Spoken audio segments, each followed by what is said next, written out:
Advocate B Gopalakrishnan, NDA അല്ലെങ്കിൽ BJP സുസജ്ജമായി നിൽക്കുകയാണ്. പ്രധാനമന്ത്രി തൃശൂരിൽ വന്ന് മോദിയുടെ ഗ്യാരണ്ടി ആ ഒരു ക്യാച്ച് വേർഡ് ആയിരിക്കും മുന്നോട്ട് വയ്ക്കുക. കേരളത്തിലടക്കം 2024 തെരഞ്ഞെടുപ്പിൽ എന്ന് വ്യക്തമാക്കുന്ന ഒരു പ്രസംഗവും നടത്തി മടങ്ങുമ്പോഴും ഇന്ത്യ മുന്നണി, ഇന്ത്യ അലയൻസ് അത് കൃത്യമായ ഒരു ഫ്രീസറിലേക്ക് പോയതാണ് കഴിഞ്ഞ 5 സംസ്ഥാനങ്ങളിലെ നിയമസഭാ തെരഞ്ഞെടുപ്പ് വേളയിൽ നമ്മൾ കണ്ടത്. അവിടെ നിന്ന് അതിനെ തിരിച്ചെടുത്ത് പുനരുജ്ജീവിപ്പിക്കാൻ കൃത്യമായ ഒരു എതിരാളിയാക്കി മാറ്റാൻ അവർക്ക് എത്രത്തോളം കഴിഞ്ഞിട്ടുണ്ട്? നിങ്ങൾക്കൊരു ഈസി വോക്ക് ഓവർ അതാണോ ഇപ്പോൾ മുന്നിൽ കാണുന്നത്?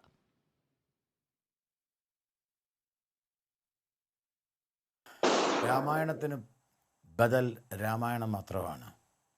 രാമന് പകരം രാമൻ മാത്രമേ ഉള്ളൂ. നരേന്ദ്രമോദിക്ക് പകരം നരേന്ദ്രമോദി മാത്രമാണ് ഇന്നത്തെ രാഷ്ട്രീയ ചിത്രത്തിലുള്ളത്. പകരം വെക്കാൻ മറ്റാരുമില്ല. പകരം വെക്കാൻ ഒരു പ്രതിപക്ഷ നേതാവില്ലാത്ത ഒരവസ്ഥയാണ് ഇന്ന് പ്രതിപക്ഷങ്ങൾക്കുള്ളത്. പ്രതിപക്ഷം ശിഥിലമാണ്. പ്രതിപക്ഷം എന്തുകൊണ്ടാണ് ശിഥിലമാകുന്നത്? പ്രതിപക്ഷം ശിഥിലമാകാനുള്ള കാരണം, പ്രതിപക്ഷം എന്ന് പറയുന്ന ഒരു കക്ഷി ഇന്ന് ഇന്ത്യയിലില്ല. ആകെ പ്രതിപക്ഷമെന്ന് പറയാൻ പറ്റുന്നത് കോൺഗ്രസ്സിനാണ്. CPM-ൻ്റെ അവസ്ഥ നമുക്കറിയാം. ആകെ കേരളത്തിൽ മാത്രമാണ് ഇപ്പോൾ കുറച്ചുള്ളത്. ഇപ്പം കുഞ്ഞിക്കണ്ണൻ എന്തൊക്കെയോ പറയുന്നുണ്ട്. കുഞ്ഞിക്കണ്ണൻ പറയുന്നത് കേൾക്കുമ്പോൾ എനിക്ക് ചിരിയാ വരുന്നത്. കുഞ്ഞിക്കണ്ണൻ പറയുന്നത് കോൺഗ്രസ്സിനോട് പറയണം, ഗവൺമെൻറ് ഒരു കാരണവശാലും മതത്തിൽ ഇടപെടാൻ പാടില്ല. സംഭവമൊക്കെ ശരിയാ, നല്ല ആശയമാണ്. പക്ഷെ നിങ്ങളെന്തിനാണ് ഇടപെടുന്നത് ഈ കേരളത്തിൽ? നിങ്ങൾ ഈ കേരളത്തിൽ ഇസ്ലാമിൻ കേരള എന്ന് പറഞ്ഞിട്ട് 1 കോടി രൂപയല്ലേ നിങ്ങൾ ചിലവാക്കാൻ വേണ്ടി റിയാസ് കൊടുത്തിരിക്കുന്നത്? 1 crore ഇസ്ലാമിൻ കേരള. അതെന്തിനാ? ക്രിസ്ത്യൻ ഇൻ കേരള പഠിപ്പിക്കുന്നില്ല, ഹിന്ദു ഇൻ കേരള പഠിപ്പിക്കുന്നില്ല, ഇസ്ലാമിൻ കേരള പഠിപ്പിക്കാൻ നിങ്ങൾ 1 കോടി കൊടുക്കുന്നതിനാ? നിങ്ങൾ കാന്തപുരത്തിൻ്റെ പണ്ട് മുടിയുടെ കാര്യം പറഞ്ഞപ്പോൾ പിണറായി വിജയൻ വീമ്പ് പറഞ്ഞ പിണറായി വിജയൻ കാന്തപുരത്തിൻ്റെ പള്ളിയുടെ ഉദ്ഘാടനത്തിന് പോയില്ലേ? ഉദ്ഘാടനം ചെയ്തത് പിണറായി വിജയനല്ലേ സമീപകാലത്ത്? നിങ്ങളതിനെ ഹമാസിന് വേണ്ടിയിട്ട് ഇത്ര കിടന്നിട്ട് വല്ലാതെ ബന്ധപ്പെടുന്നത്? ഹമാസിൻ്റെ പിന്തുണ കൊടുത്തുകൊണ്ട് ഹമാസ് എന്ത് നരവേട്ട നടത്തിയാലും അതൊക്കെ തന്നെയും പോരാട്ടമാണ്, അതിജീവനത്തിൻ്റെ പോരാട്ടമാണ് എന്ന് പറഞ്ഞ് നിങ്ങൾ വല്ലാതെ പിന്തുണ കൊടുക്കുന്നത് എന്താ? പൊട്ടന്മാരാ കേരളത്തിലെ ആളുകൾ. എന്തിനാണെന്ന് എല്ലാവർക്കും അറിയില്ലേ? നിങ്ങൾ ചെയ്യുന്നത് ഈ അടിസ്ഥാനത്തിലല്ലേ? സാധാരണക്കാരൻ്റെ വിചാരങ്ങളാണ് നിങ്ങൾക്കെങ്കിൽ നിങ്ങൾ റഷ്യയും ഉക്രൈനും തമ്മിലുള്ള ആ യുദ്ധത്തിൽ ഉക്രൈന് വേണ്ടി സംസാരിക്കണ്ടേ? സംസാരിക്കുന്നില്ലല്ലോ. നിങ്ങൾ ചൈനയിൽ നടക്കുന്ന, തൈവാനുമായി നടക്കുന്ന ആ പോരാട്ടത്തിൽ ചൈനയിലെ മുസ്ലിങ്ങൾ വല്ലാതെ പീഡനം ഏൽക്കുന്നുണ്ട്. ആ പീഡനത്തിൽ നിങ്ങൾ സംസാരിക്കണ്ടേ? സംസാരിക്കുന്നില്ലല്ലോ. ഇതൊക്കെ വളരെ വ്യക്തമാണെന്ന് ഈ ചാനൽ മുറിയിൽ വന്നിരുന്നിട്ട് ഞങ്ങൾ ഭയങ്കര മതം ഗവൺമെൻറ്റിൽ ഇടപെടരുത്, ഗവൺമെൻറ്റും മതവും തമ്മിൽ ബന്ധപ്പെടാൻ പാടില്ല എന്ന് പറയുന്നവർ തന്നെയാണ് ഞങ്ങൾ വളരെ കൃത്യമായിട്ടാണ്. പക്ഷെ മതം വേറെ സംസ്കാരം വേറെ, രണ്ടും രണ്ടാണ്. നിങ്ങൾക്ക് മതവും സംസ്കാരവും പാരമ്പര്യവും രാജ്യവും അതാണല്ലോ മറുപടി ഞാൻ പറയുന്നത്. മതവും രാഷ്ട്രവും തമ്മിൽ എന്താ വ്യത്യാസം? മതവും സംസ്കാരവും തമ്മിൽ എന്താ വ്യത്യാസം എന്ന് പറഞ്ഞെങ്കിൽ രാഷ്ട്രത്തെക്കുറിച്ച് പഠിക്കണം. രാഷ്ട്രബോധമില്ലാത്തവരല്ലേ കമ്മ്യൂണിസ്റ്റുകൾ?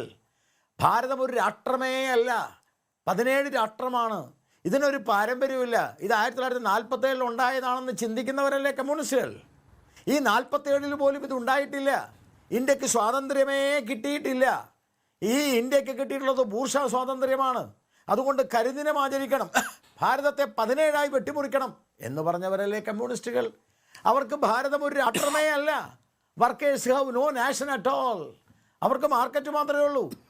അപ്പോൾ ഭാരതത്തിൻ്റെ പാരമ്പര്യവും ഭാരതത്തിൻ്റെ സംസ്കാരവും അതാണ്. It is a way of life. Supreme കോടതി പറഞ്ഞത് Hindutva. What is Hindutva? It is a way of life. അതാണ് സാംസ്കാരിക ദേശീയത. ഈ സാംസ്കാരിക ദേശീയതയെ മതമായി വ്യാഖ്യാനിക്കുന്നത് നമുക്ക് വിരോധമൊന്നുമില്ല. അയോധ്യയെ തെരഞ്ഞെടുപ്പ് ആയുധമാക്കുന്നത് വേ ഓഫ് ലൈഫ് ആണോ? ശ്രീരാമനാണ്. ഞാൻ നിങ്ങൾ ചോദിക്കുന്നതിനൊക്കെ ഉത്തരം പറയാം. പക്ഷേ എനിക്ക് ഈ ചർച്ചയുടെ ബേസും കൂടി പറയാൻ സമയം തരണേ. വേ ഓഫ് ലൈഫാണ് അയോധ്യ. കാരണം ജനനീ ജന്മഭൂമിശ്ച സ്വർഗാദപി ഗരീയസി എന്ന് പറഞ്ഞത് രാമനാണ്. നിങ്ങൾ ഈ സൗത്ത് ഇന്ത്യയിൽ ഈ തിരുവനന്തപുരത്തുള്ളവരും രാമനെ ആരാധിക്കുന്നു, കാശ്മീരുള്ളവരും രാമനെ ആരാധിക്കുന്നു, ബംഗാളിൻ്റെ അടക മുതൽ കട്ടക്ക് വരെ, കച്ച് മുതൽ കാമേശ്വരം വരെ, കന്യാകുമാരി മുതൽ ഹിമാലയം വരെയുള്ള മുഴുവൻ ജനങ്ങളുടെയും വികാര വിചാരമാണ് രാമൻ. അതുകൊണ്ടാണ് മഹാത്മാഗാന്ധി ശ്രീരാമ രാമ രാമ രാമ എന്ന് പറഞ്ഞത്. മഹാത്മാഗാന്ധി രാമ രാമ രാമ എന്ന് പറഞ്ഞത് കേവലം മതമല്ല, ആ രാമനിലൂടെ ഇന്ത്യയിലെ ജനങ്ങളെ സംയോജിപ്പിക്കാനാണ്. മഹാത്മാഗാന്ധി രാമ എന്ന് വിളിച്ച് ജനങ്ങളെ സംയോജിപ്പിച്ചതിൻ്റെ മറ്റൊരു ഉദാഹരണം അല്ലെങ്കിൽ മറ്റൊരു ഏകീകരണമാണ് ഇന്ത്യൻ സ്വാതന്ത്ര്യത്തിന് ശേഷം സ്വത്വബോധത്തിൽ അധിഷ്ഠിതമായ, അസ്മിതയിൽ അധിഷ്ഠിതമായ, ഭാരതത്തിൻ്റെ ആത്മീകത്തിൽ അധിഷ്ഠിതമായ ഒരു ദേശീയതയെ സൃഷ്ടിക്കുവാനുള്ള ചരിത്രപരമായ മുഹൂർത്തം. ആ മുഹൂർത്തമാണ് രാമക്ഷേത്രം. ജനനി ജന്മഭൂമിശ്ച സ്വർഗാദപിഗരീയസി എന്ന് പറഞ്ഞത് രാമനാണ്. ഇതൊന്നും ഈ കമ്മ്യൂണിസ്റ്റുകൾക്ക് പറഞ്ഞാൽ മനസ്സിലാവില്ലെന്ന്. അവർക്ക് ഇത് വല്ല അറിയോ? ഇതൊന്നും അറിയില്ല. അതുകൊണ്ട് അവർ ദൈവമാണെന്ന് പറയും. ദൈവം വേറെ, സംസ്കാരം വേറെ. ഇവിടെ മതങ്ങൾ ചോദിച്ചതുകൊണ്ട് ഞാൻ പറയാ, മതങ്ങളെന്ന് പറഞ്ഞാൽ രാമക്ഷേത്രമാണ് അവിടെ ഉയരുന്നത്. ഞാനൊന്ന് പറഞ്ഞു തീർക്കട്ടെ. ഇവിടെ മതങ്ങളെന്ന് ഞാൻ പറഞ്ഞു വരട്ടെന്ന് പറയട്ടെ. മതങ്ങളെന്ന് പറഞ്ഞാൽ ഇവിടെ ധാരാളം മതങ്ങളുണ്ട്. എത്ര മതങ്ങളുണ്ട് ഇവിടെ? കമ്മ്യൂണിസ്റ്റുകാരോട് ചോദിച്ചാൽ എത്ര മതങ്ങളുണ്ടെന്ന് പറയാം. അവരാകെ പറയാ ഹിന്ദു, മുസ്ലിം, ക്രിസ്ത്യൻ. അല്ല, ശിവനെ പൂജിക്കുന്ന ശൈവമതം, വിഷ്ണുവിനെ പൂജിക്കുന്ന വൈഷ്ണവമതം, ശക്തിയെ പൂജിക്കുന്ന ശക്തേയ മതം, സരസ്വതിയെ പൂജിക്കുന്ന സാരസ്യമതം, ഗണപതിയെ പൂജിക്കുന്ന ഗാണപത്യമതം, ആരെയും പൂജിക്കാത്ത ചാർവാക മതം, ബുദ്ധനെ പൂജിക്കുന്ന ബുദ്ധമതം, ജൈനനെ പൂജിക്കുന്ന ജൈനമതം, ക്രിസ്തുവിനെ പൂജിക്കുന്ന ക്രിസ്തുമതം, അള്ളാഹുവിൽ വിശ്വസിക്കുന്ന ഇസ്ലാം മതം. അതാണ് മതം. മതം എന്ന് പറഞ്ഞാൽ മന എന്ന് പറയുന്ന സംസ്കൃത ധാതുവിൽ നിന്നാണ് മതം ഉണ്ടായത്. ബി ഗോപാലകൃഷ്ണൻ ഇതുകൊണ്ട് തന്നെയാണ് മതത്തെ പറ്റിയാണ്, മതങ്ങളെ പറ്റി തന്നെയാണ് പറഞ്ഞുകൊണ്ടിരിക്കുന്നത്. അതുകൊണ്ടാണ് മതരാഷ്ട്രവാദമാണ് BJP ഉയർത്തുന്നതെന്ന് മറുഭാഗം വാദിക്കുന്നത്. അതിനുള്ള കൃത്യമായ മറുപടി എന്താണ്? രാഷ്ട്രീയം പറയേണ്ടിടത്ത് ദൈവത്തെ മുന്നിൽ നിർത്തി വോട്ട് നേടുന്നതാണോ നിങ്ങളുടെ രാഷ്ട്രീയം? ആ ചോദ്യത്തിനുള്ള മറുപടിയിലേക്ക് വരാം.